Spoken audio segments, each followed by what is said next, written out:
A Rita é compositora e pesquisadora dedicada à linha de pesquisa Poéticas Contemporâneas, autora do livro Repensando a Terceira Fase Composicional de Gilberto Mendes. É professora do Departamento de Artes da Universidade Federal do Mato Grosso, desde 2011. Doutora em Estudos de Cultura Contemporânea, realizou em 2017 doutorado sanduíche sobre a supervisão do professor Q. Epshon, na Bangor University, Reino Unido. Coordenadora do Grupo de Pesquisa Contemporarte, professora da pós-graduação em Estudos de Cultura Contemporânea, ECO, Universidade Federal do Mato Grosso, é membro da Society for Minimalist Music e da Associação Brasileira de Teoria e Análise Musical, TEMA. Atualmente, realiza pesquisas de pós-doutorado na Faculdade de Filosofia, Ciências e Letras da Universidade de São Paulo, campus Ribeirão Preto, sob a supervisão do professor Dr. Rodolfo Coelho de Souza. Então, Rita, mais uma vez, muito obrigada. Prazer tê-la aqui. E acho que passo novamente a palavra para a professora Cássia. E obrigada pela presença de todos. Acho que não há muito a dizer agora. Se faltou alguma coisa, peço à Rita, então, que complemente. Nós estamos, então, muito contentes. Vamos lá. Muito obrigada. Muito obrigada, Cássia. Muito obrigada, Eliana. Muito obrigada ao apoio de Luiz Alberto para a gente também, né? Então, é uma alegria imensa estar aqui com vocês hoje, falar um pouquinho das minhas pesquisas sobre os desdobramentos do pós-minimalismo no Brasil. Então, eu vou compartilhar aqui, gente, e a qualquer momento que vocês não estiverem me ouvindo, né, qualquer coisa, vocês me avisem, tá? Por gentileza. Às vezes a gente está falando aqui, né? Está pensando que está todo mundo ouvindo e não está ouvindo. Bom, é verdade. Está dando para ver a tela, gente? Sim, estamos vendo bem. Ótimo. Então, vamos continuando aqui. Bom, gente, para a gente falar sobre a questão do pós-minimalismo no Brasil, os desdobramentos do pós-minimalismo no Brasil, né? É importante a gente voltar um pouquinho nas características do minimalismo musical, né? Então, a característica mais presente, mais óbvia, é a questão da repetição, né? Mas não é uma repetição de uma forma qualquer, tem processos sistemáticos de repetição que constroem essas músicas. Então, eu vou apresentar aqui algumas características. São raras as músicas que têm todas essas características, né? Mas elas estão presentes na maioria delas. Então, a questão de um pulso constante, então, muitas vezes é uma batida constante, né? Que a gente vê na música minimalista. E, geralmente, associada a uma figura repetitiva de colcheias.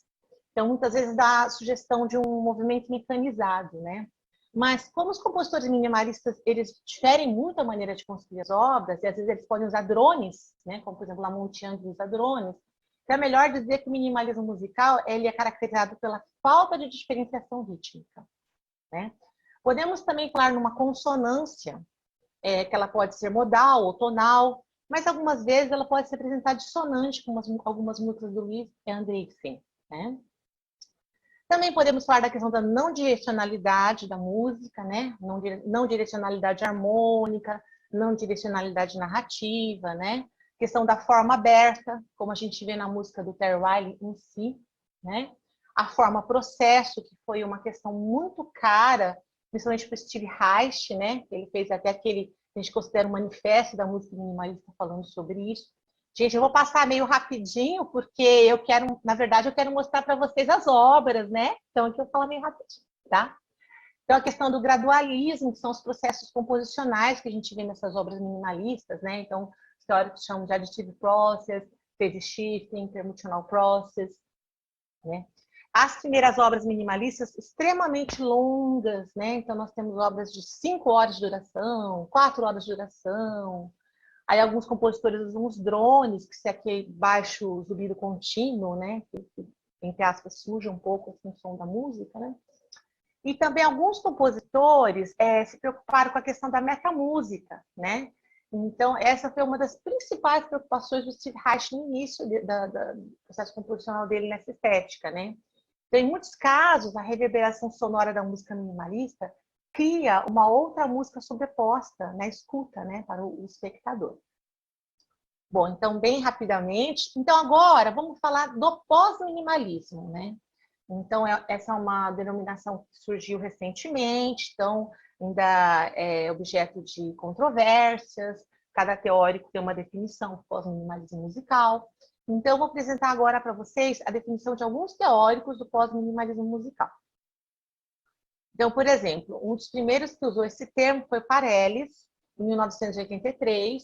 Aí ele falou da repetição para a textura, ao invés de usá-la para a estrutura, né? E também salientou que muitas músicas que ele considerava pós-minimalistas englobavam sons do jazz e dos clássicos, né? Aí Johnson, no seu texto de 94, ele salienta esse tipo de estética, o uso frequente de extensas linhas melódicas.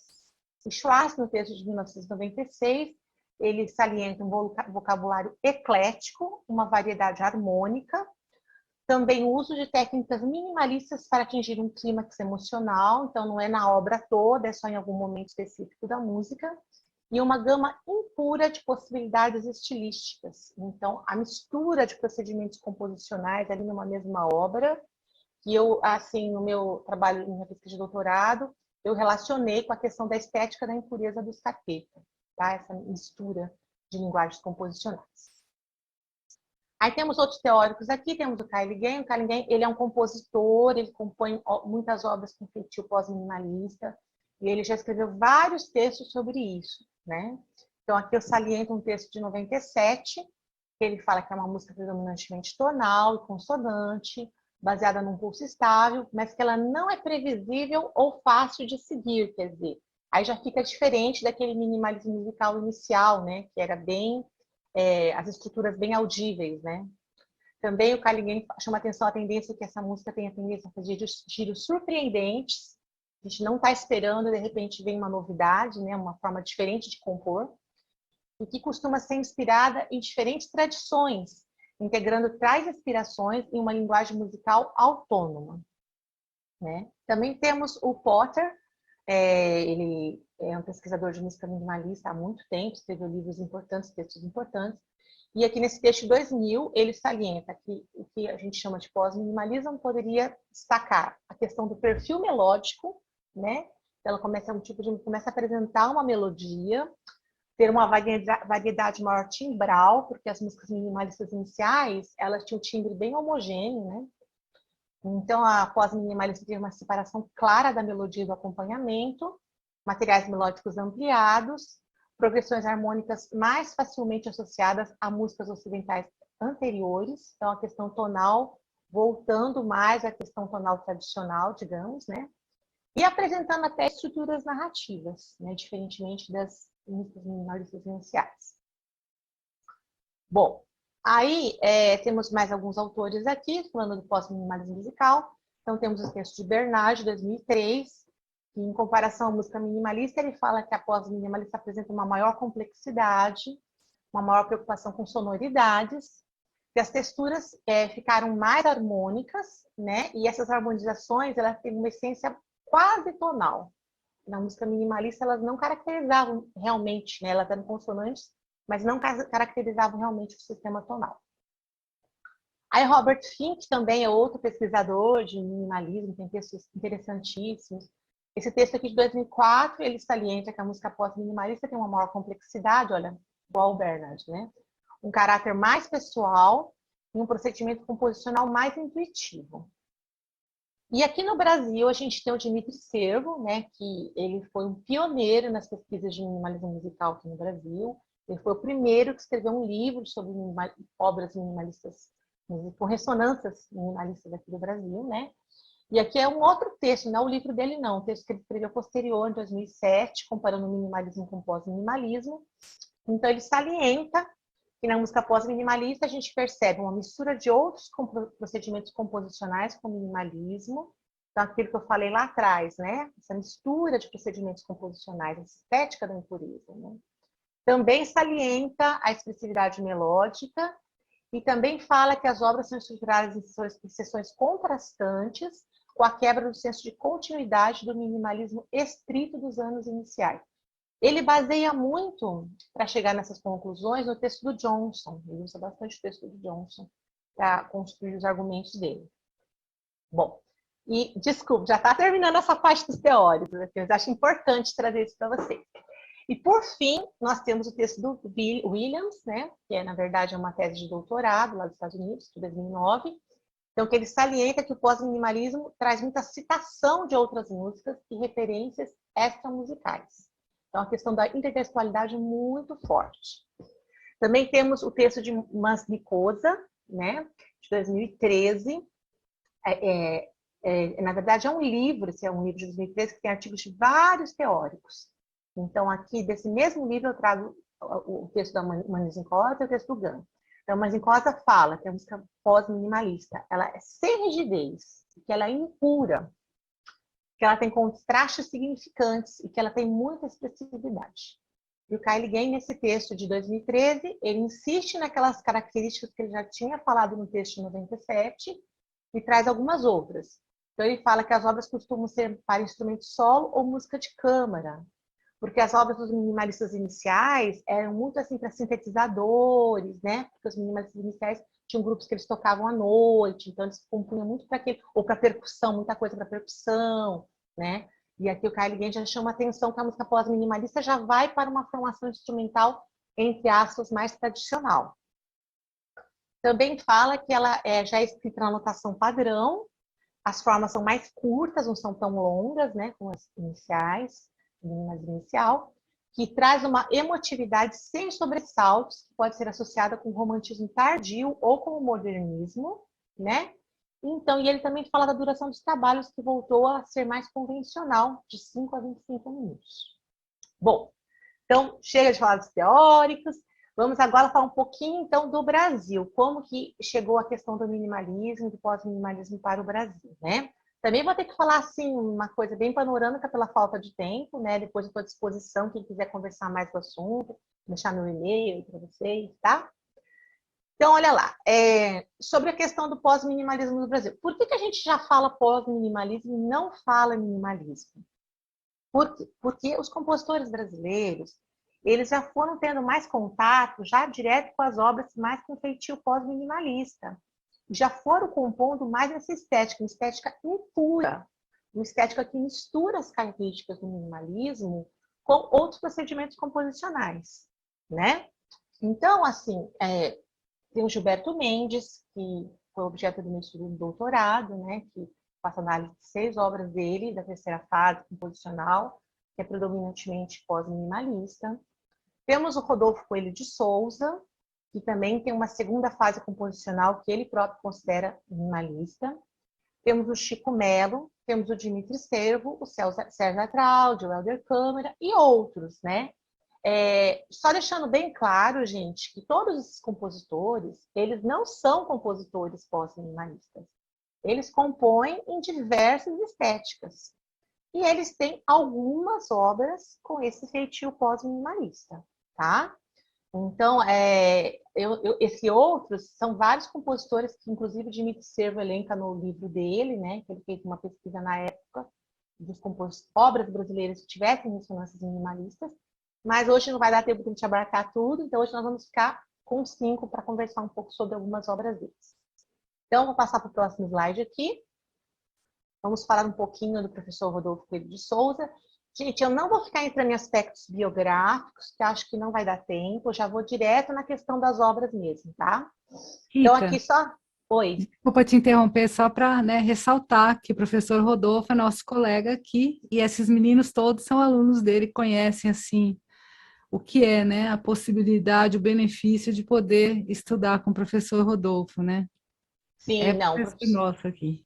O professor Rodolfo é fantástico, inclusive eu tenho a honra, né, de fazer pós-doutorado, de ser supervisionada por ele, eu estou aprendendo muito, está sendo muito rico para mim, só tenho a agradecer. Bom, vamos falar rapidinho aqui da fotinha, quem está na fotinha, né? Então temos aqui o Flor Menezes à esquerda, aí o Gilberto Mendes, o Philip Glass e mais à direita o professor Rodolfo, né? Uma foto de 1996, estava indo assistir a estreia de uma obra do Philip Glass, de uma ópera chamada Voyage, que conta a história do Cristóvão Colombo, mas de uma maneira totalmente diferente, tal, né? É uma foto memorável, né, gente? Olha lá. E aí não engana as ressonâncias, aí o contato com o Philip Glass e tudo mais, né? Bom, Então, vamos falar assim, o professor Rodolfo, ele próprio, numa entrevista que ele fez para o maestro Lutero Rodrigues, ele diz que ele tem 3 fases composicionais, né? Então, uma primeira fase mais serialista, mais com procedimentos serialistas, com dodecafonismo e tal, até 1982. Aí depois uma fase que ele chama minimalista, que foi quando ele estava fazendo doutorado nos Estados Unidos, né? De 1983 a 1996, inclusive dessa foto aqui. E a terceira fase, que seria de 1997 até os dias de hoje. Então, eu vou apresentar brevemente para vocês 2 obras dessa fase minimalista, tá? A obra Diálogos, que já foi analisada pelo próprio compositor num artigo, foi analisada pelo Lutero Rodrigues, foi analisada pelo Dimitri Servo. E vou também apresentar um trechinho de uma obra maravilhosa chamada Galáxias, que é a obra que eu estou estudando no pós-doc, só que a gente está bem no início do estudo. Então, eu vou só pontuar algumas questões para vocês. Então, vamos lá. Falar um pouquinho da Diálogos, né? A Diálogos é de 1988, para Marimba e Vibrafone. Então, ela representou o Brasil num evento chamado Sound Celebrations, na Universidade de Louisville, Estados Unidos, em 92. Então, essa obra ela tem 5 sessões, tem a duração aproximada de 4 minutos e 57 segundos, né? E ela trabalha com uma constante imitação canônica de uma célula que vai sofrendo pequenas transformações no decorrer todo da música. Só que é um cânone diferente, né? Porque, assim, um cânone tradicional tem lá o motivo, a célula, enfim, logo em seguida vem a voz repetindo. E aqui não, o mesmo motivo, ele aparece 2 vezes seguidas. Então, isso gera uma instabilidade, né? Uma questão diferenciada aí. E nós podemos considerar ela como pós-minimalista, porque ela usa as técnicas minimalistas, mas ela apresenta intertextualidade com as variações Goldberg e Bach, né? E a questão da intertextualidade é uma das características mais prementes para se definir que uma obra é pós-minimalista. Que mistura procedimentos composicionais, né? No caso aqui, influências do barroco, tá? Então, aqui, olha, temos os 12 primeiros compassos, você está conseguindo visualizar bem. E aqui eu trago para vocês um mapeamento que o próprio compositor fez num artigo.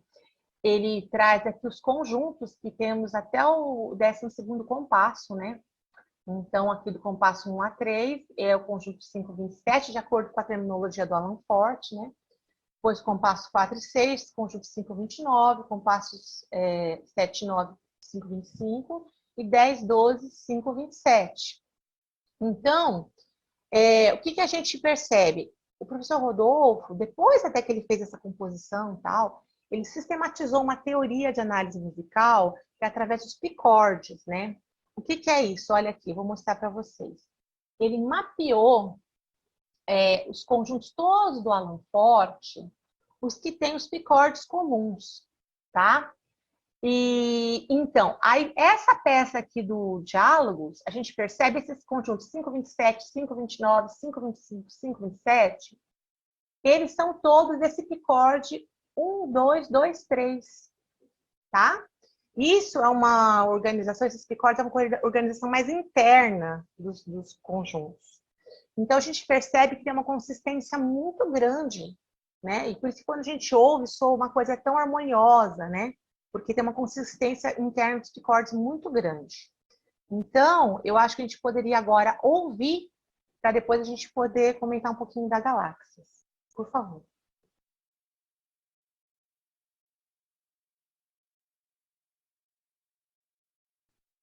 Eu vou tirar aqui minha câmera para aliviar um pouquinho a internet e já volto a câmera, tá?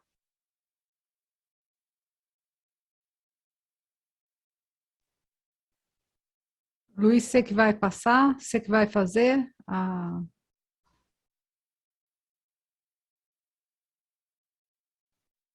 Será que eu faço aqui? Aí, se vocês puderem fazer para mim, eu agradeço, porque a minha internet está um pouquinho devagar. Não, eu posso fazer, só seria bom você parar de compartilhar, então. Ah, sim, tá, sim, desculpa. Vou fazer, que acho que ele não viu, né?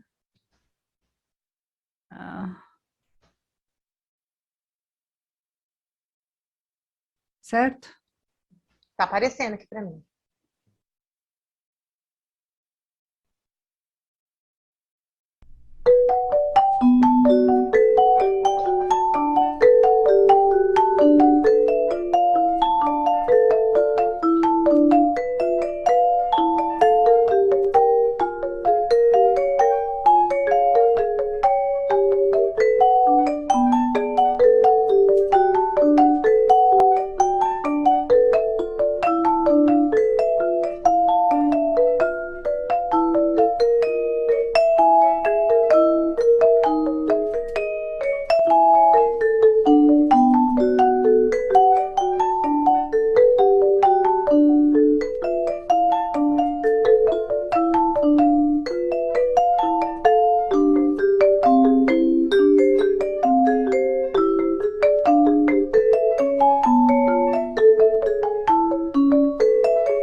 correr, porque tem bastante peça para gente passar.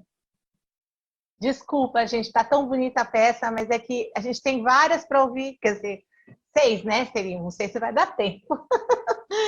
Bom, deixa eu voltar aqui a compartilhar minha tela, aqui, espera só um pouquinho. Como que é?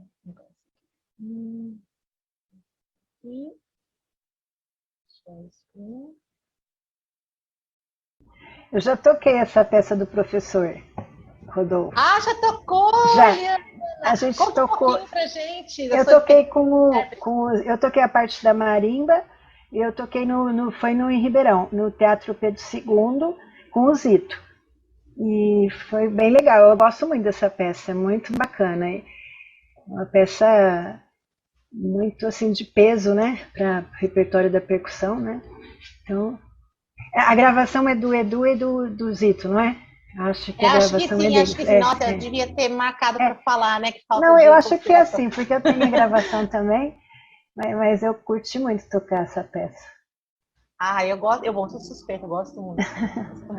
Ah, que legal, que experiência maravilhosa. Que legal. Obrigada, Cássia, pelo compartilhamento aí. Bom, vou continuando aqui. A gente vai ter que ouvir só umas partes das músicas, infelizmente, senão não vai dar tempo de ouvir tudo, né?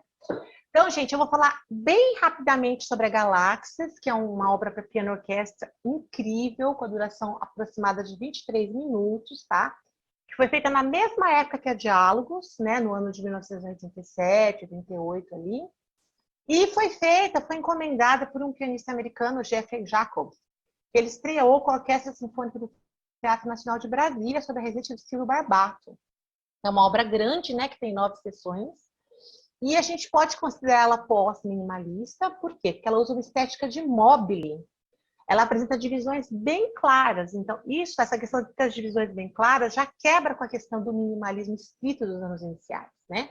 O minimalismo estrito dos anos iniciais era um fluxo, era uma coisa... E aqui vocês vão perceber pela orquestração, pela maneira que o professor construiu, que ela tem essas divisões, né? E ela apresenta um aspecto minimalista mais na estrutura, né? Agora eu estou mapeando os conjuntos e os picordes derivados, né? Então a gente percebe uma predominância incrível do picorde 1, 2, 2, 3. Então ela apresenta um minimalismo estrutural, tá? A análise está no início ainda. Eu pretendo, né, no final, no meio do ano que vem, aí que ela vai estar totalmente concluída, e nós vamos poder compartilhar com vocês os resultados mais concretos da pesquisa. Então, vamos ouvir um pouquinho. Cássia, por favor, se a gente puder colocar do minuto 17 para frente, que é a reexposição, que ela é muito longa. Então, acho que do 17 para frente é bacana, porque é justo quando começa a reexposição. Ela é forma ternária, né?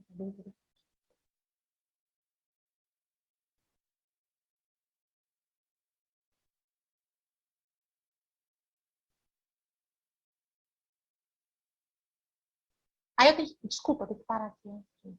Você não consegue. Desculpa.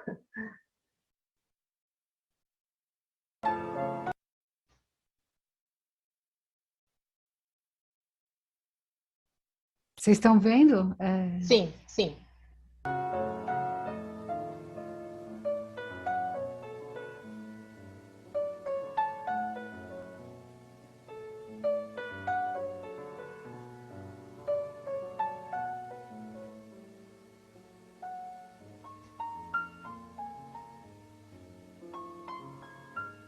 Na letra I que vai começar a reexposição. Acho que é daqui a pouquinho.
ler um pouquinho mais para frente, acho que eu me confundi na...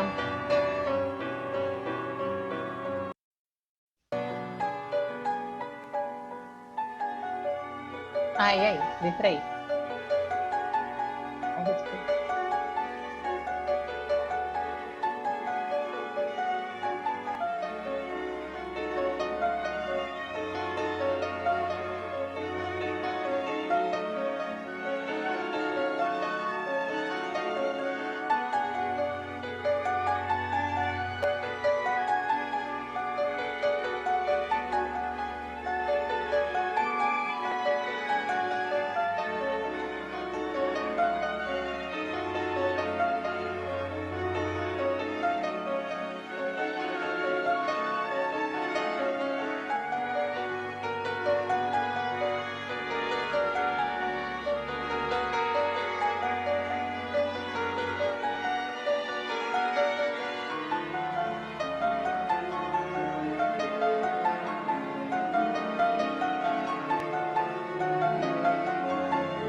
Muito obrigada, Cássia.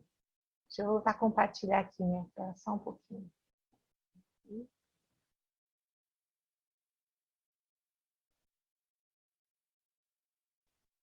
Então, vem, né, gente? Então, só para finalizar, né?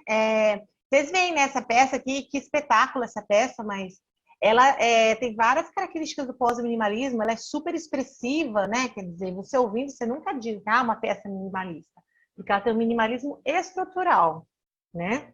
E é uma coisa que eu esqueci de falar muito importante também, é que, assim, o Vasco Maris, naquele livro dele, na História da Música do Brasil, ele considerava na época o Rodolfo como o maior minimalista brasileiro. Quer dizer, então assim, porque ele estava bem naquela fase mesmo, na época que o Vasco Maria escreveu, nessa fase do minimalismo, a segunda fase do professor Rodolfo. Bom, vamos para frente, senão não vai dar tempo, né, gente? Falar um pouquinho aqui para vocês do Chico Melo, que é o Luiz Francisco Garcês de Oliveira Melo, que é um compositor brasileiro, mas que há muito tempo mora na Alemanha, está produzindo bastante lá na Alemanha, tentando lá.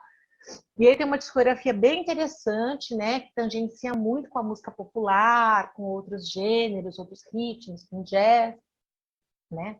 E hoje eu vou trazer aqui para vocês uma peça dele específica, que se chama Fake at Eight, que é o que a gente considera uma post-ópera. E eu estou chamando de uma post-ópera pós-minimalista, tá?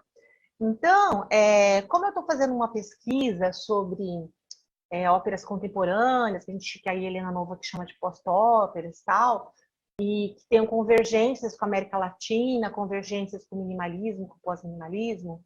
Então, eu e uma aluna minha, PIBIC, né, de iniciação científica, fizemos uma entrevista com o Chico Melo sobre essa ópera específica que eu vou apresentar para vocês, a TCT. E aí perguntamos para ele como ele conheceu o minimalismo e tal. Então, aqui eu trouxe um trecho da entrevista para vocês. Então, ele fala assim: conheci através do minimismo latino-americano, que é uma corrente específica, né, que tivemos aqui na América Latina, principalmente dos compositores uruguaios Carlos da Silva, Léo Maslia, Corion Hararion, no curso latino-americano de música contemporânea de 79. Depois do começo da década de 80, através da música de Steve Reich, assim como do alemão Hans Ott. O Hans Ott, né, também influenciou bastante o professor Rodolfo, Gilberto Mendes, teve, né, foi muito conhecido aqui no Brasil. Aí o Chico Melo falou: meu primeiro disco, o Chico Melo, Lindo Brandão, de 84, reeditado em 2010, com o título Água, traz minhas primeiras composições minimalistas, da época que estudei com Kohreuter, em São Paulo. Consegui nesse disco fazer uma ligação entre a música modal indiana e a música nordestina, a rítmica brasileira e a música serial dodecafônica, usando a repetição e a distensão temporal dos elementos tradicionais.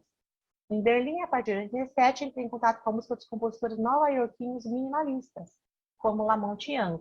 Na verdade, o compositor que iniciou o que se chama de música minimalista ainda na década de 50, e do seu aluno Arnold Deblatt, de cuja banda eu fiz parte. Né? Então, eu acho bom, né, quando a gente tem contato com os próprios compositores, eu ouvi deles, né, como eles conheceram, como eles tiveram interesse, tá? Acho bem interessante.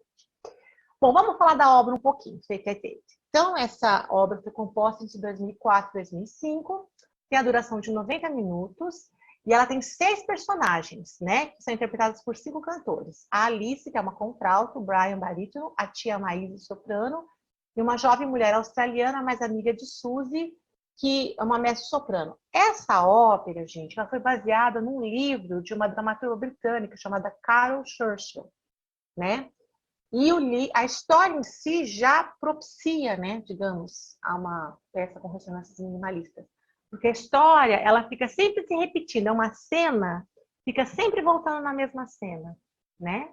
Então, o Chico Melo trouxe isso na música também. A formação instrumental é oboé, clarinete, clarone, tuba, percussão, celesta, violino, viola e contrabaixo. E foi apresentada pela primeira vez na produção de Cristina Capri no Festival de Berlin Major Music, né? Então, gente, essa questão da postópera, esse conceito postópera, quem criou foi a Helena Nova, né? Porque é uma pesquisadora de ópera lá do CESEM, da Universidade Nova de Lisboa, e ela fala assim que essas óperas contemporâneas agora, que a gente nem, às vezes nem fica, é ópera mesmo, não é ópera, porque aparentemente é tão diferente da ópera, mas por que a ópera ainda? Porque ainda mantém aquele ritual da ópera, como se fosse um teatro, com cantos, com falas, mas a gente tem muitas interferências tecnológicas, muitas vezes tem muita influência do pós-minimalismo, então ela chama de pós-ópera, né? Tem muita conexão também com o teatro pós-dramático, que é uma coisa que não tem uma historinha, não tem uma linearidade na história, né? Então, essa fita tape a gente pode considerar como uma pós-ópera, tá? E pós-minimalista também, que vocês já vão ver como que é a música. Então, olha, por que eu estou chamando ela de pós-minimalista, né? Eu trago aqui os argumentos de Gunn, do meu livro mesmo, e do Williams, né? Então, segundo Gunn, ele fala que a música pós-minimalista é inspirada em diferentes tradições E vocês vão ver que essa música, o Chico Melo, ele fez centrada na bossa nova, na célula rítmica da bossa nova, né? O Williams também afirma que a característica predominante do pós-minimalismo musical é a intertextualidade, que o Chico Melo faz em relação à bossa nova. E eu falo no meu livro também a questão da estética da impureza, né? Então, essa música é totalmente estética da impureza, tá? Não vai dar para a gente ouvir ela inteira, mas eu queria que vocês ouvissem pelo menos os 2, 3 minutos iniciais, para vocês verem como que que ele constrói essa música a partir da bossa nova. Então, eu vou parar de compartilhar aqui. Peraí.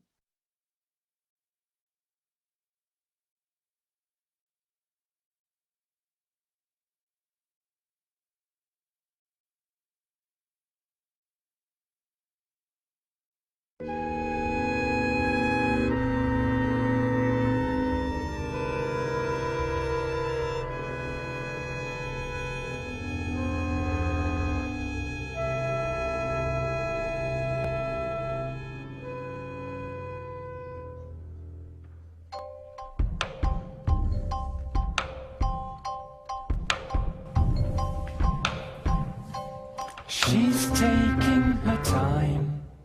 Not really.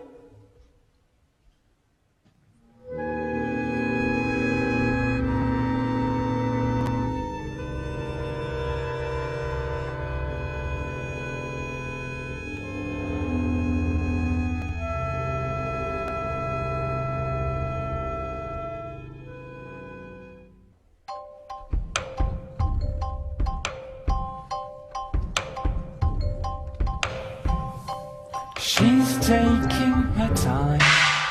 Not really. We should have met the plane. We should not.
She's taking her time.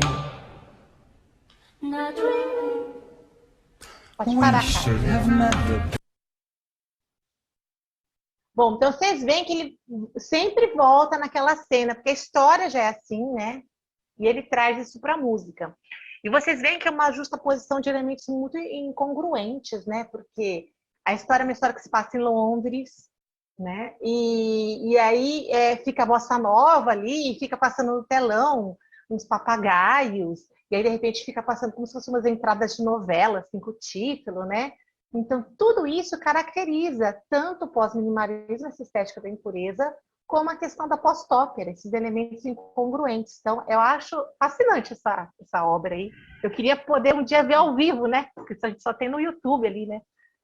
Ô, Rita, posso fazer uma pergunta? Lógico. Essas imagens que ficam, porque as óperas tradicionais, digamos, às vezes você tem o diretor artístico que vem, faz uma espécie de releitura, às vezes muda um pouco o cenário, algumas coisas assim.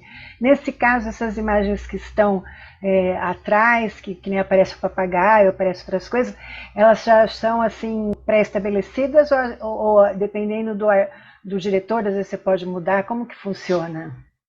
Olha, pelo que eu estudei dessa ópera que eu estou pesquisando, parece que já é pré-estabelecido sim. Só que tem um detalhe, Eliana, agora nessas óperas que são chamadas post-óperas, né?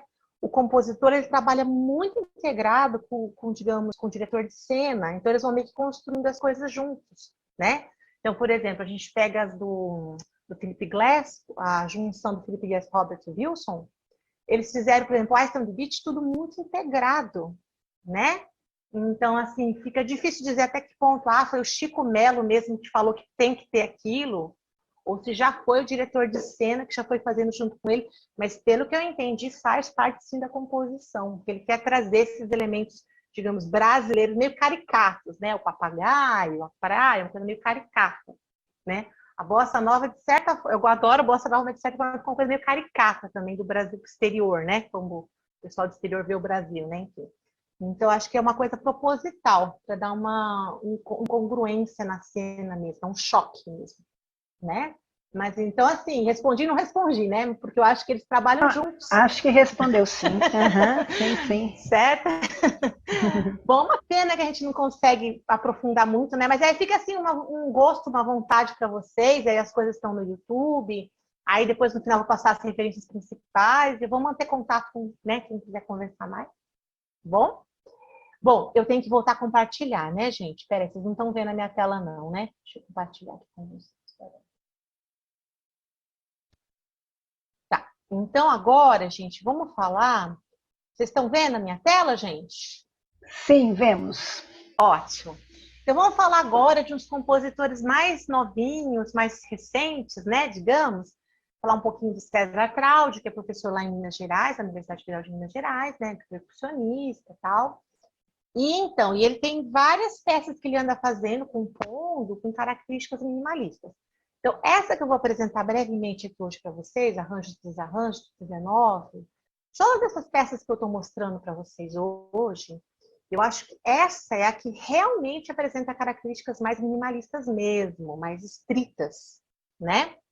Então, dupla percussão, tem a duração de 4 minutos e 10 segundos aproximadamente, tem 4 sessões, e ele faz um processo bem sistemático, assim, de deslocamento de fase, bem no estilo do Reich mesmo, né? Então, aqui, ó, temos o material basilar que ele trabalha, tá? Então, eu acho, assim, nada melhor do que a gente ouvir a música que eles ouvindo, né? Porque como ela é bem minimalista, ela é bem processual, é muito claro na audição, você consegue perceber exatamente como ele tem a sua construção da obra, tá? Então, Cássia, se você puder pôr uns 2 minutinhos, 3 minutinhos pra gente, por favor.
Ah, é triste, né? A gente está curtindo a música, tem que parar, mas Ô, senão não dá Rita, tempo. eu Pode comentei falar, aqui que é um ex-aluno nosso, Mizina, que está de costas, e aí o Magrinho comentou que é o Miguel na frente de Uberlândia, então eles que estão tocando. Bacana, não conhecia essa gravação. Muito bonito, né? Muito bom. O Mizina toca muito também, né? Está indo Gosto muito muito bem. das gravações dele. Muito bom, muito bom.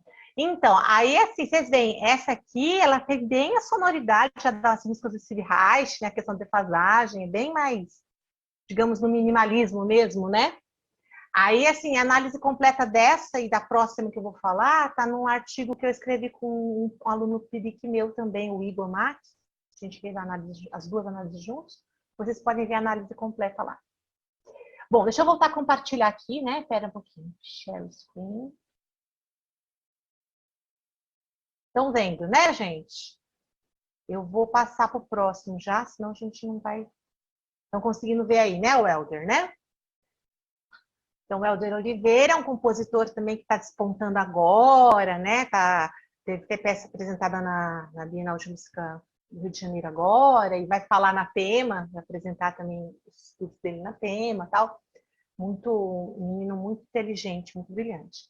Então, essa peça dele, que ele chama Mínimos, de 2011, ele relata, né, nas entrevistas que ele fez propositalmente mesmo para estudar técnicas minimalistas, técnicas composicionais minimalistas, tal, né? Então, essa peça tem a duração de 4 minutos e 40 segundos aproximadamente, tem 3 movimentos, e ela é para 3 clarinetes em si bemol e 3 clarinetas baixo, só que eu considero ela pós-minimalista. Por quê? Porque apesar dela trabalhar com algumas questões minimalistas, repetições, processamento aumentativo e diminutivo, e também com defasagem, ela apresenta claramente o uso de melodias, né?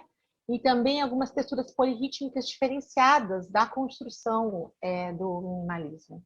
Então, essa mistura de linguagens composicionais, junto com questões de melodia com relevo destacado, isso já caracteriza o pós-minimalismo, né? Então, coitada, cara, se puder pôr mais um pouquinho para a gente, 2 minutinhos dessa peça, por favor. Sai daqui, minha filha.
Pode parar, Cássio, por favor.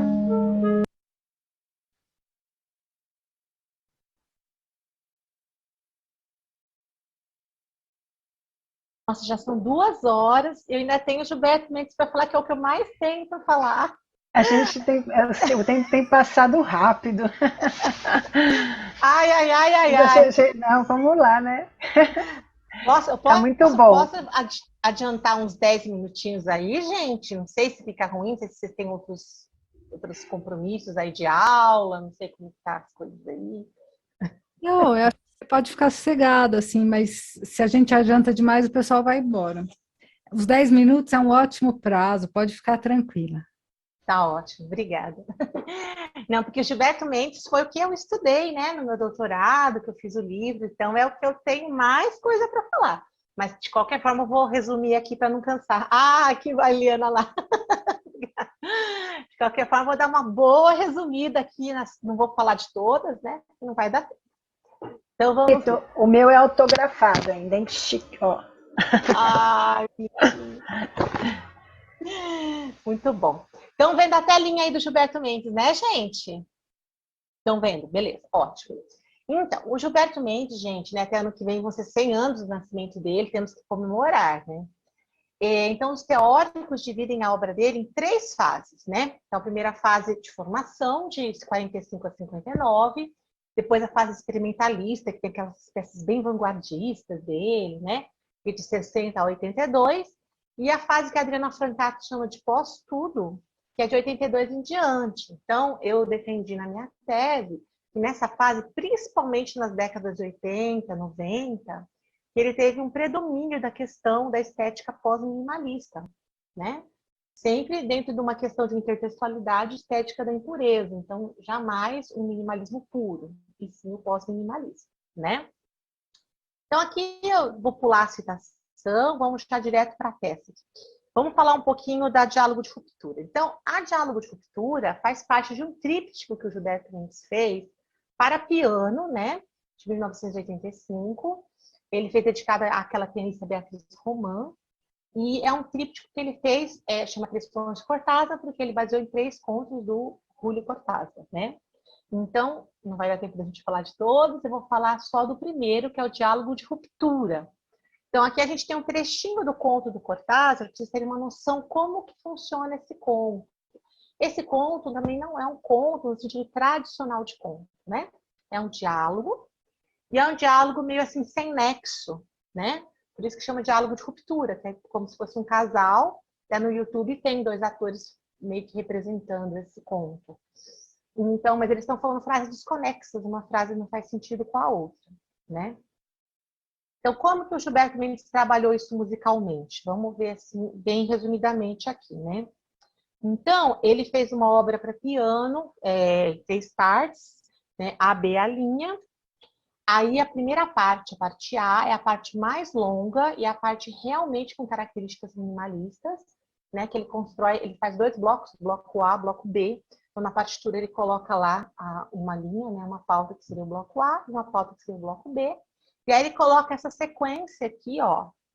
E aí ele pede para o pianista tocar essa sequência, os blocos, né? Nessa sequência, sem parar, ininterruptamente. E aí, quando chega nessa última vez aqui, o bloco B, que aí o pianista vai entrar na partitura que está realmente escrita na sequência, né? Já vai fazer uma transição e entrar para a parte B, que não tem nada a ver com minimalismo, é uma melodia acompanhada, romântica e tal. Depois vem uma linha que retoma um pouquinho essa questão dos blocos, mas de uma forma bem resumida, e aí ele finaliza com uma corda contrastante. Esses 2 blocos, vocês vão ouvir eles daqui a pouquinho, eles são muito parecidos entre si, muito parecidos. Então, e aí o pianista vai tocando na sequência, aí vai dando aquela coisa bem hipnótica, né? Aquela coisa do minimalismo, do transe, assim, é muito bonito. Então, eu vou colocar aqui para vocês ouvirem o bloco A e o bloco B. Quem está tocando é o professor Fortunato Fernandes.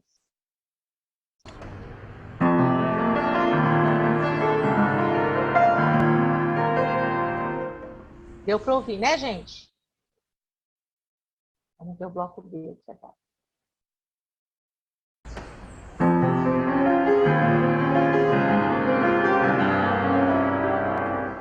Vem que tem uma construção bem semelhante de arpejos, os mesmos sons, praticamente os mesmos sons, né? Então, aí o pianista tem que tocar nessa sequência aqui. Então, por que eu estou considerando aqui uma estética da impureza, né? Porque ele está trabalhando com minimalismo, mas está trazendo outras linguagens composicionais misturadas, né?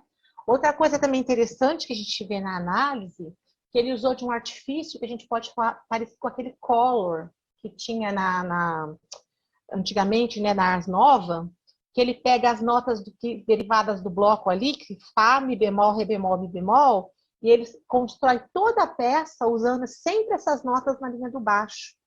Então, ele traz um artifício lá da Ars Nova para construir uma peça contemporânea, com técnicas minimalistas. Isso é uma grande, a gente pode chamar de uma estética da impureza, uma mistura de linguagens composicionais, né? A outra questão que eu quero chamar a atenção para vocês nessa peça, questão da intertextualidade, né? Então, assim, lá na fase de formação do Gilberto Mendes, ele fez uma peça para piano, número 16, e aí ele pega elementos dessa peça para construir o diálogo de ruptura, para construir o bloco inicial. Então, vamos ouvir aqui esse trechinho que ele se baseia para fazer o bloco do diálogo de ruptura.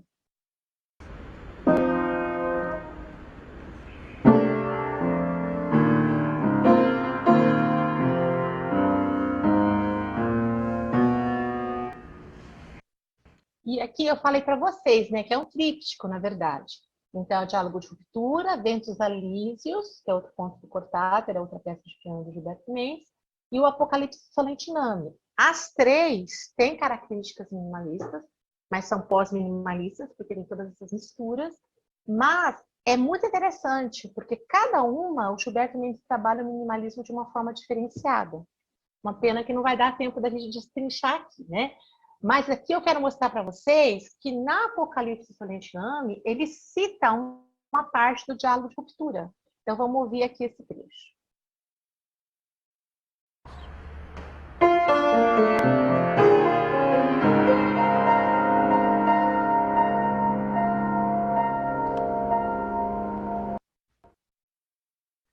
Bom, então, o que isso vai desembocar no pós-minimalismo? Então, toda essa mistura, essa estética da impureza, essas questões intertextuais, né?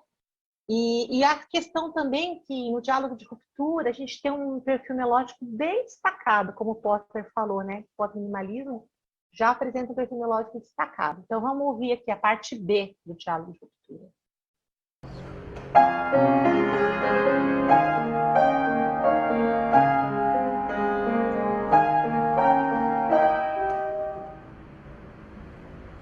Já a coda é bem contrastante, bem rítmica. Vamos ouvir a coda aqui.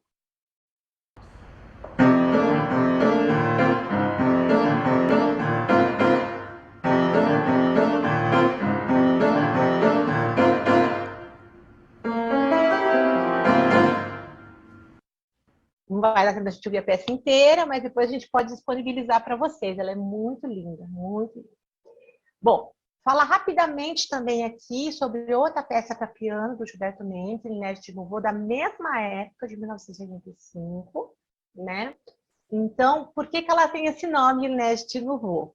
Porque, assim, o pianista José Eduardo Martins, né, que é professor da USP também, grande pianista e tal, aí ele ia fazer ele é um estudioso do Henrique Oswald, ele estuda Henrique Oswald, ele ia fazer um evento homenageando o Henrique Oswald, e aí ele pediu para vários compositores comporem músicas, assim, inspiradas no Henrique Oswald, né? E o Henrique Oswald tem uma obra muito famosa que chama Ilnésia, a Neve, uma obra romântica para piano, que descreve os flocos de neve caindo e tal. E aí o Gilberto Mendes pegou esse primeiro compasso dessa obra do Henrique Oswald e construiu uma peça pós-minimalista, com bastante repetição desse primeiro compasso, de uma forma totalmente diferente. Então, como que ele distribuiu esse primeiro compasso do Henrique Oswald? Aí eu percebi uma intertextualidade com a peça do Carlos Santos. Esse Carlos Santos é um compositor espanhol que faleceu recentemente e que o Gilberto Mendes, no primeiro livro dele, ele afirma que as tendências minimalistas que ele possa ter em algumas obras, tudo, que ele se inspira muito nos processos composicionais do Carlos Santos. Por isso que eu fui investigar as obras do Carlos Santos, né? E aí eu descobri essa obra aqui, Bujar a Luz by Night, que eu achei a construção dela, inicial, super parecida com a construção inicial do Inés de Nouveau. Então, é uma partitura que é uma escrita bem livre do Carlos Santos, essa aqui é do Carlos Santos, tá? Ela é escrita desse jeito mesmo. E aí eu vou mostrar aqui para vocês o som, né? Vamos ouvir o som dessa peça do Bujar a Luz by Night.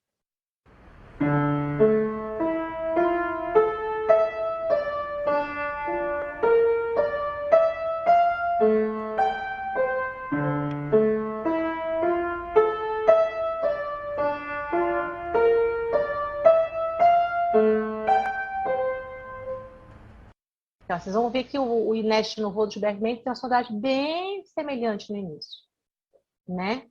Então, aqui, gente, eu quero mostrar para vocês o começo da peça do Henrique Oswald e aí o começo do Inédito no Voo, né? Então, vamos ver aqui esse pianista primeiro, Paul Barton tocando.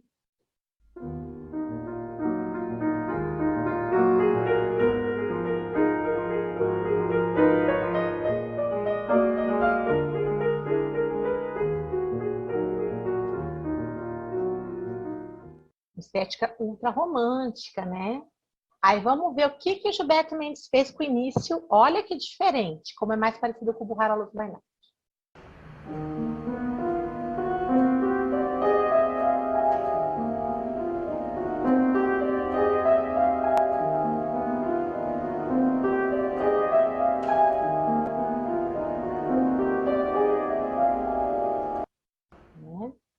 Então, aí aqui a gente percebe bem a estética da impureza, porque Gilberto Mendes ele parte de um material com estética romântica, descritiva, né, que é a questão dos flocos de neve lá da Henrique Oswald, para construir com o mesmo material uma estética totalmente abstrata e minimalista, né? Dessa mistura de estéticas aí.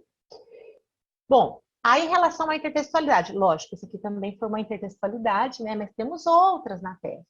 Então, no final da peça, na coda do Inédito no Voo, a gente percebe a questão rítmica muito semelhante à questão rítmica do Prelúdio 24 de Chopin. Então, vamos ouvir aqui para a gente poder perceber.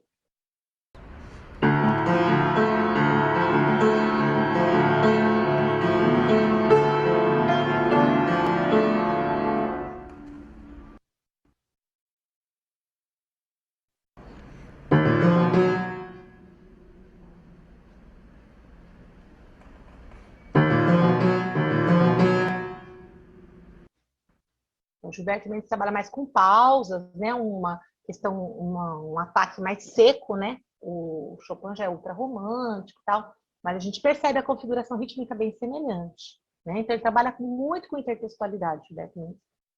Bom, então tudo isso conflui para as definições de pós-minimalismo, né? Que a gente já tem conversado aqui.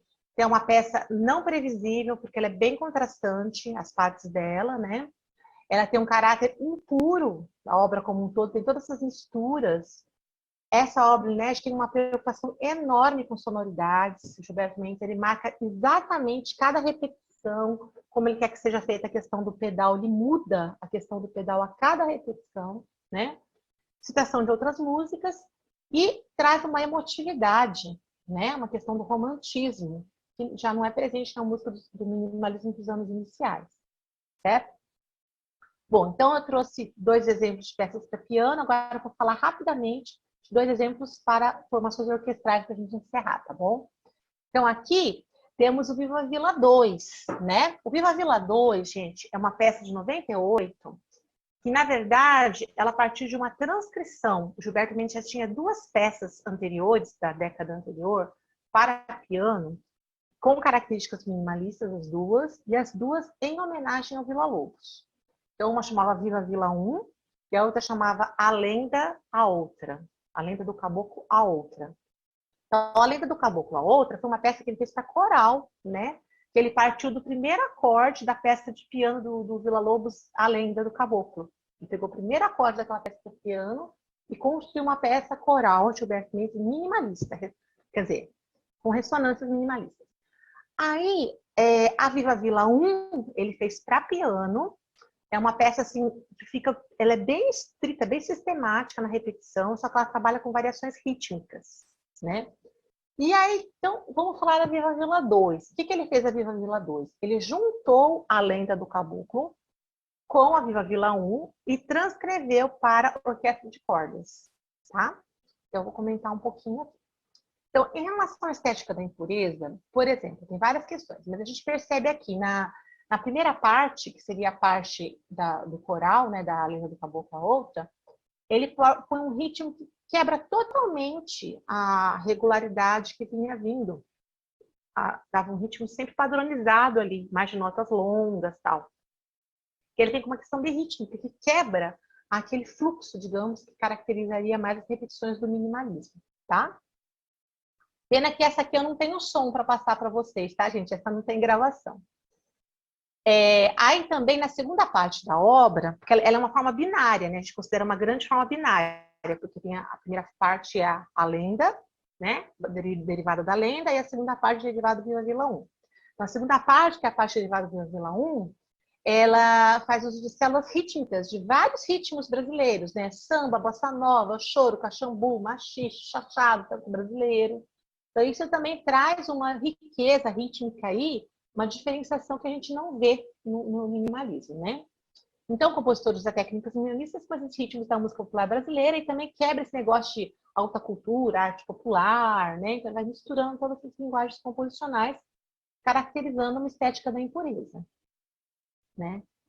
E então aqui, lembra que eu falei que a Viva Vila 1, que é a segunda parte do Viva Vila 2, é derivada... Não, desculpa, a primeira parte da Viva Vila 2, derivada da lenda. Primeira parte, logo o início.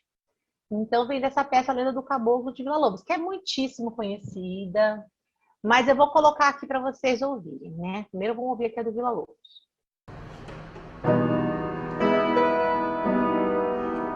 Só no comecinho.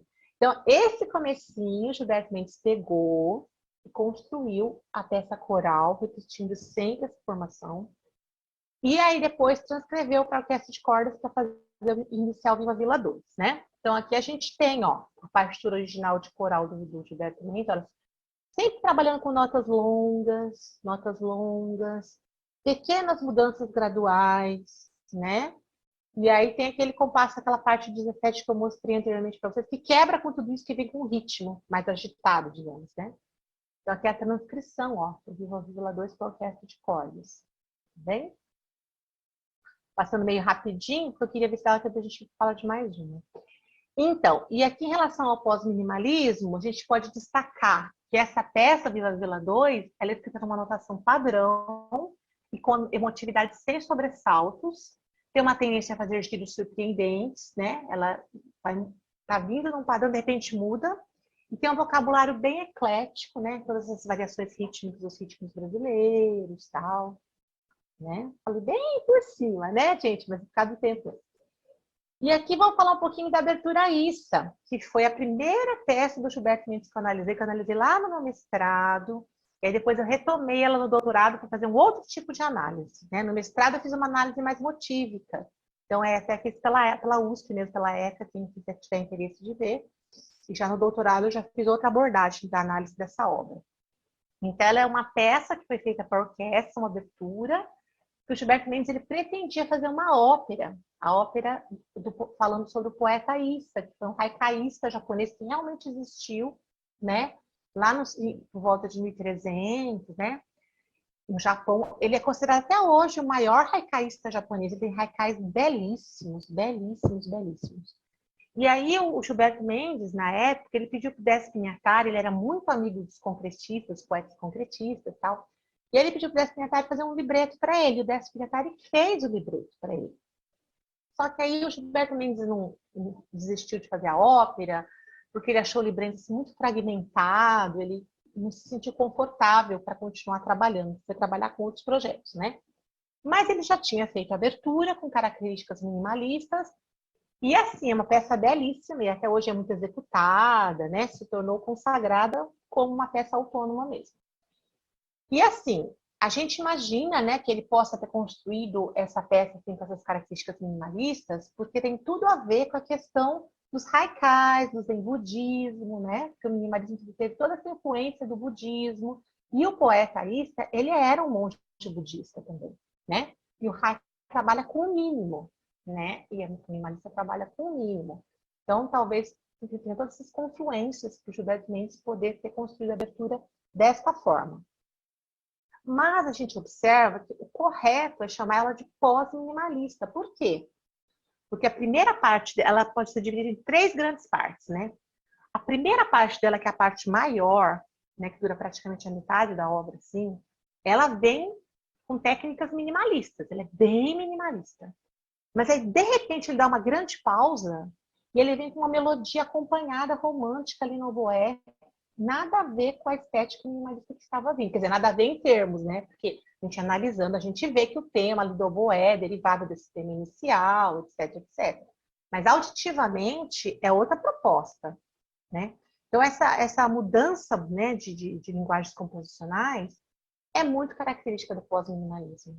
E também na terceira parte, ele usa uma escala que pode ser derivada da escala Ritz do Gagaku. A escala Ritz do Gagaku é a escala sagrada ali dos japoneses, né? A gente percebe na melodia que ele apresenta nas trompas, na terceira parte, confluências com essa escala Ritz do Gagaku. Já fui falando as coisas que vão vir aqui já. Aqui, olha, na segunda parte, apresentando a melodia no oboé, com uma escala assemelhada ao modo mixolídio, né? Outra configuração, abandona a configuração minimalista da primeira parte.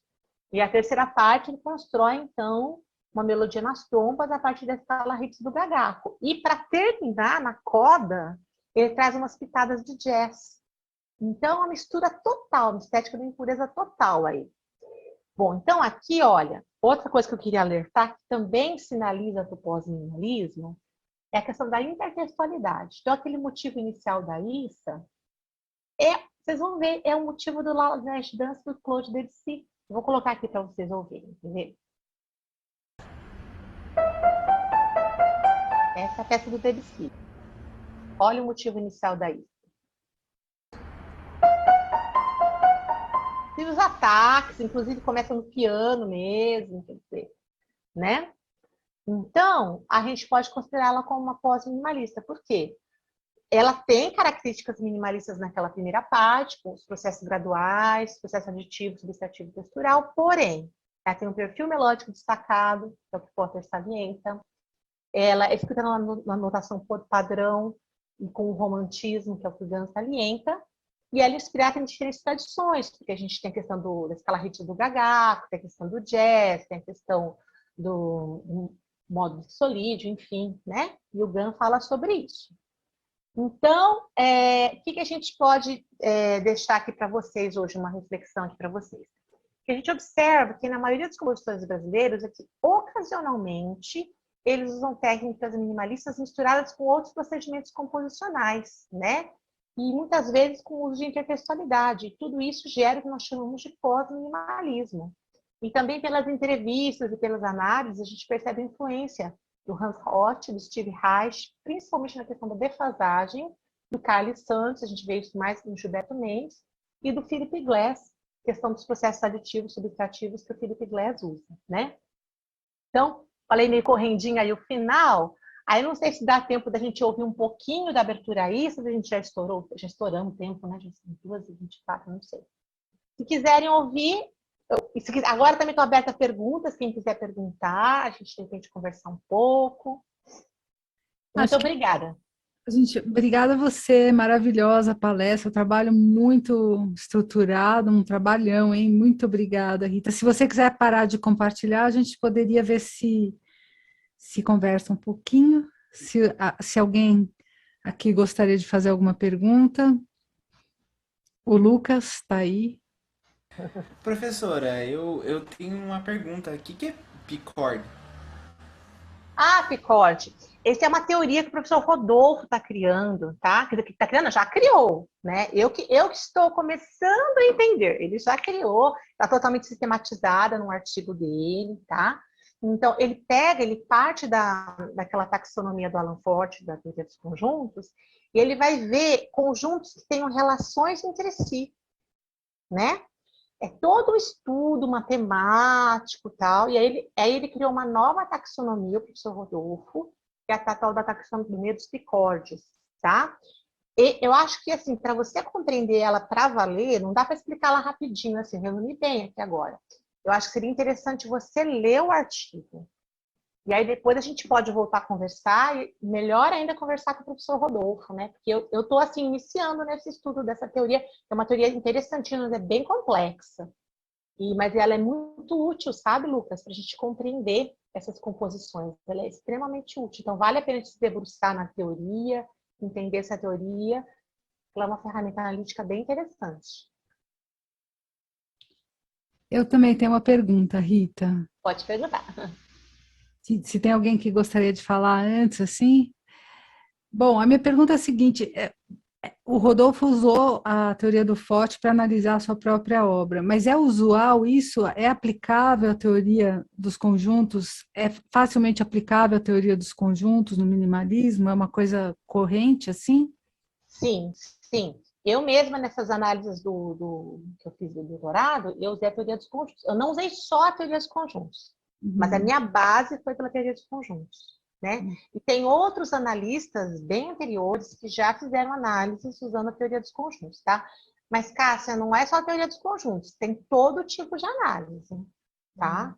Porque, como tem essa questão da repetição, então, ela é uma música consonante, mas a gente não chama de uma música assim, tonal, no sentido lato do tonalismo, né? Que tem cadência, que resolve, porque ela é muito repetitiva, né? Então, a gente vai buscar outras ferramentas. Eu acho bem útil a teoria dos conjuntos. Eu acho que ela é eficaz. Muitos analistas usam, mas não só essa teoria, usam outras também. A minha pergunta era sobre isso. Ela não segue um padrão tonal nem modal, minimalismo, assim? Não, é assim, vamos tentar assim, explicar melhor isso.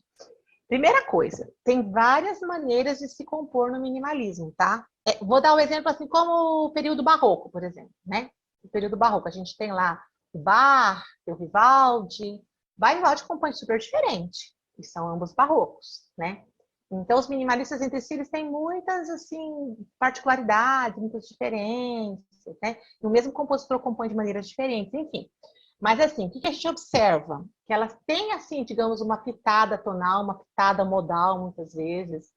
Mas a gente não pode dizer, é uma peça tonal. Por quê? Porque ela não cadencia, ela não resolve as cadências, né? Pela repetição, tá?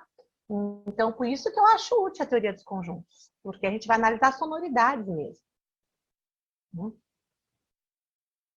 Obrigado. Assim. Bacana. E Rita, assim, além o Gilberto, ele dedicou uma parte da vida dele, tá certo, para o minimalismo, para o pós-minimalismo. Mas no final da carreira, você considera também aquelas últimas obras dele como pós-minimalistas? Quais últimas você está falando? Você está falando, tipo, aquela que ele fez para soprano e orquestra, acho que chama do Sol? Quais que você está falando? Essas músicas dele que tinham, assim, as últimas músicas dele, elas estavam muito associadas ao jazz, à música popular. Ele fazia colagens de músicas cinematográficas, né? Ele fazia homenagens, assim, aquilo a gente também pode, assim, enquadrar como pós-minimalista? Não, assim, eu não estudei profundamente essas peças, tá? Mas as que eu já ouvi, assim, acho que não. Eu acho que a questão do pós-minimalismo dele ficou bem, assim, nesse período aí, sabe, Cássia? Década de 80, década de 90, que foi, na verdade, um grande boom no mundo, mundialmente falando, né? E aqui no Brasil, a época que a gente percebe mais os compositores também se debruçando nessa estética foi nessa época. Eu acho que a partir, assim, grosso modo, né? Ponto de grosso modo. Acho que a partir do século XXI já vieram mais outras questões, né? Então, eu localizo mais mesmo nessas décadas de 80 e 90, a questão pós-minimalista de Gilberto. Ótimo. Alguém mais? Mais alguma pergunta? Bom, então acho que, né, professora Eliana, fica meu encargo. Você gostaria de terminar? Gostaria de agradecer muito a Rita pela exposição, parabenizar pelo seu mestrado, que eu já acompanhei o doutorado, agora a sua pesquisa de pós-doc, né? Tudo muito importante, trazendo todas essas músicas para a gente. Quanta coisa bonita que a gente tem, né, Rita, aí no repertório dos compositores brasileiros. Muita coisa assim, por exemplo, não conhecia aquela peça de piano do professor Rodolfo, muito linda também, né, com orquestra. Então, eu acho assim, fundamental esse trabalho também do pesquisador, de trazer isso para nós, né? Que muitas vezes fica ali, às vezes a gente não conhece e é de uma beleza tão grande, de uma riqueza. Então, queria te parabenizar sempre pelo seu trabalho, já te conheço faz tempo, né? Fizemos, inclusive, aula com o professor Rodolfo na pós, né? A gente teve verdade. Aula juntas, fizemos umas análises juntas também, que aprendi bastante com você. Então, assim, é muito bacana ter você aqui e eu agradeço muito esse seu tempo, essa sua disposição de vir explicar e mostrar tudo isso para a gente. Muito agradecida, Rita. Um abraço. Nossa, eu que tenho que agradecer demais a você, Eliana, a você, Cássia, a oportunidade de estar aqui compartilhando as minhas pesquisas, né? Fazendo essa troca. Eu gostaria que a gente continuasse esse diálogo, inclusive com meus alunos, né? Vou deixar meu e-mail, aí vocês peguem com as professoras, por favor, vamos conversar, vamos aprender um com o outro, né? E como a Eliana falou, a professora Eliana falou, acho que é importantíssimo a gente valorizar os compositores brasileiros e buscar repertórios diferenciados, né? Porque a gente tem a tendência, tudo bem, tem obras já consagradas que a gente sempre toca, que a gente sempre escuta, vamos continuar, ok. Mas tem tantas outras obras que a gente nunca ouviu falar e que são maravilhosas. Então, como a professora Eliana falou, vamos conhecer esse repertório, estudar e analisar esse repertório também, né? Gente, maravilha, Rita, super professora, muito bonita a apresentação muito clara, muito bem estruturada. Nós aqui aprendemos muito mesmo hoje com você. A honra é toda nossa e nós esperamos poder contar muitas outras vezes ainda com essa parceria que a gente vem fazendo, né, Rita? E os nossos alunos e todos nós só temos a ganhar. Então, eu quero lembrar que amanhã a gente vai ter o professor Rogério Costa, às 14h aqui, no mesmo endereço. Ele está disponível no Facebook, a gente vai seguir divulgando. E na sexta-feira, convido também a todos para assistir a palestra da Viv Corringham, que é cantora e que vai fazer uma apresentação, também vai fazer uma oficina para a gente de Deep Listening. É uma pessoa que teve, durante muitos anos, associada e cantando com a Pauline Oliveiros, a compositora. Vale muito a pena, acho que vai ser uma experiência única para todos nós aqui. Com isso, então, a gente termina a nossa atividade de hoje, agradecendo muito a presença de todos, e eu também vou ler aqui só os comentários, todos agradecendo muito, e todos encantados com a sua apresentação. Uma boa tarde a todos, acho que a gente pode parar agora, então, com a transmissão. Luiz, muito obrigada. Muito obrigada a todos, obrigada.